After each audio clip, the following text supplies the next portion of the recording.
Good morning. We're coming to you from the Unquiet Library, and we're doing some just informal reflections at this point in our 9th grade honors literature composition research project. We have Mrs. Frost, her students, our intern Bruce Geyer, and Roxanne Johnson, my co-librarian here at Creekview. And our 9th graders have been working for the last week and a half or so on researching controversial issues. So we were just going to muse a little bit today about some of our pre-searching activities and tools that we built in, some of the citation process, and the research pathfinder that we created to support the project. So we're just going to kind of go round robin and share some thoughts. And Mrs. Frost, I'm going to start with you.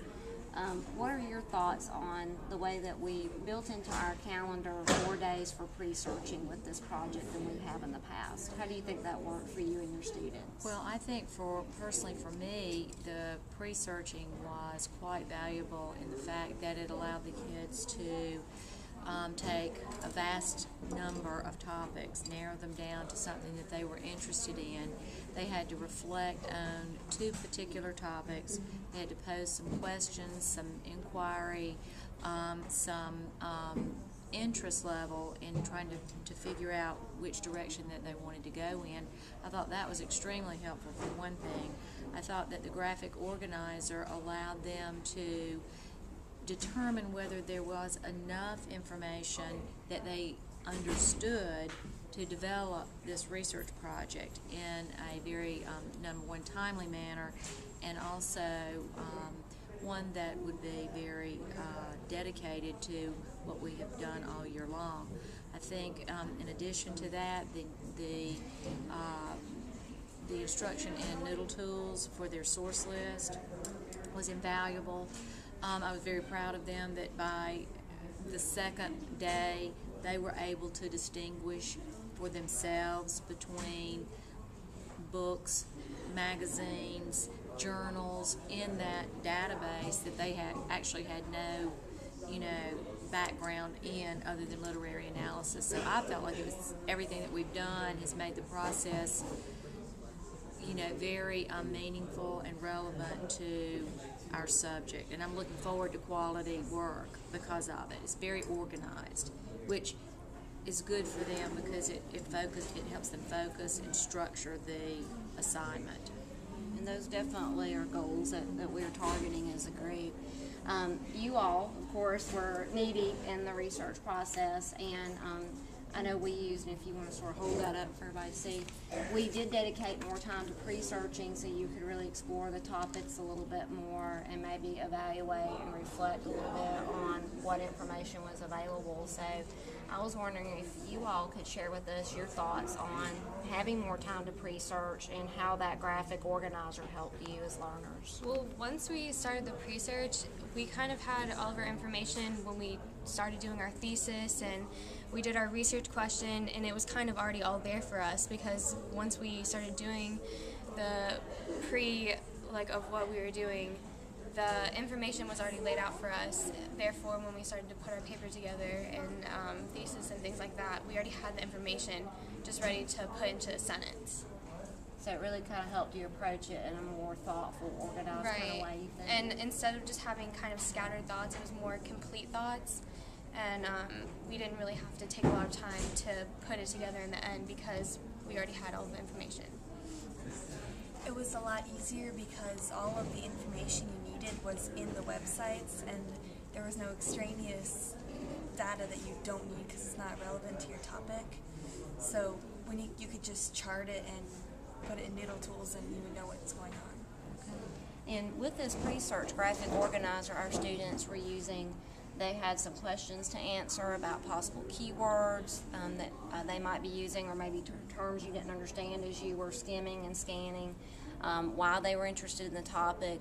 And then as we move further into the grid, and I'm going to just sort of flip that for you, then we could actually go in and just make quick notes about our information source, what type of info source it was, key interesting facts, and then any questions that you had as you were reading. And that makes us happy to know that it helped you to feel more organized and maybe the whole process to be a little less confusing.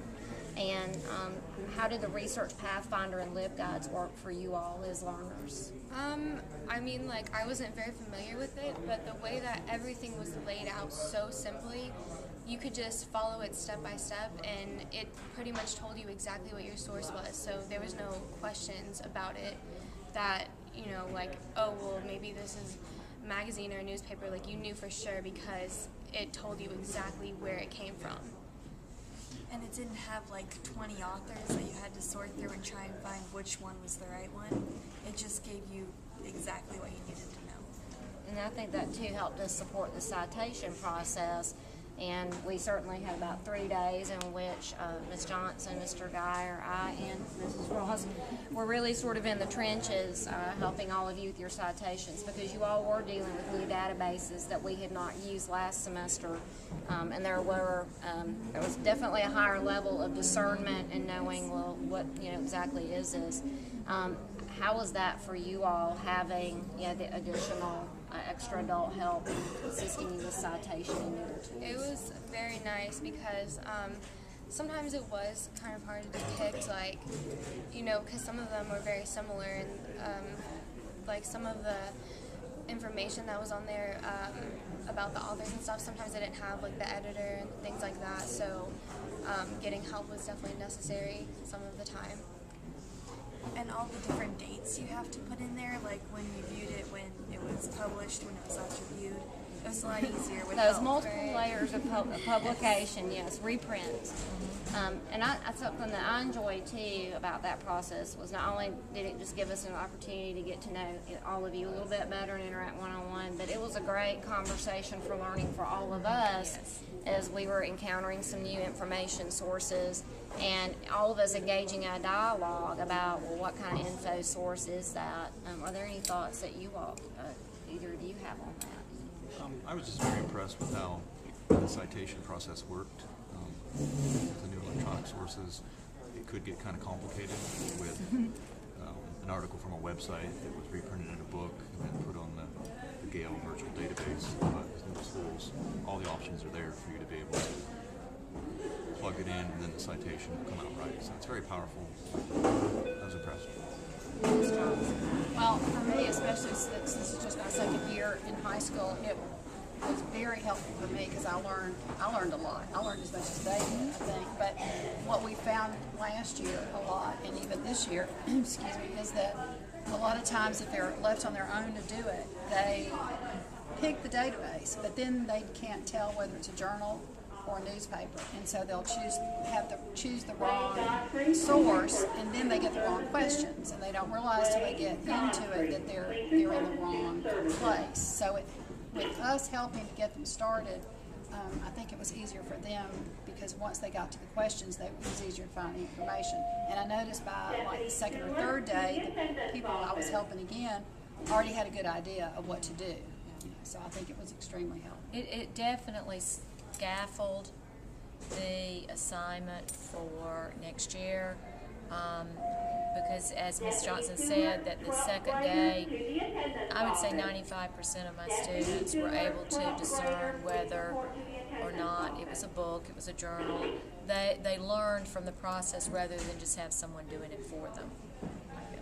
And I know, we all very much appreciate your willingness to collaborate with us, and all of you as well, to front load those learning skills up front, and for you to let us build into the process these formative assessments, whether it was through observation and verbal feedback that we were engaging in, through you all taking time to reflect on what sources work best for you. And I know that's something Mrs. Frost and I have been talking about the last week, that we really want to try to make these formal assessments, large or small, formative assessments, a greater part of our collaboration process with the English department. So we're very excited about that and the possibilities that it has for you all as learners to expand the learning process.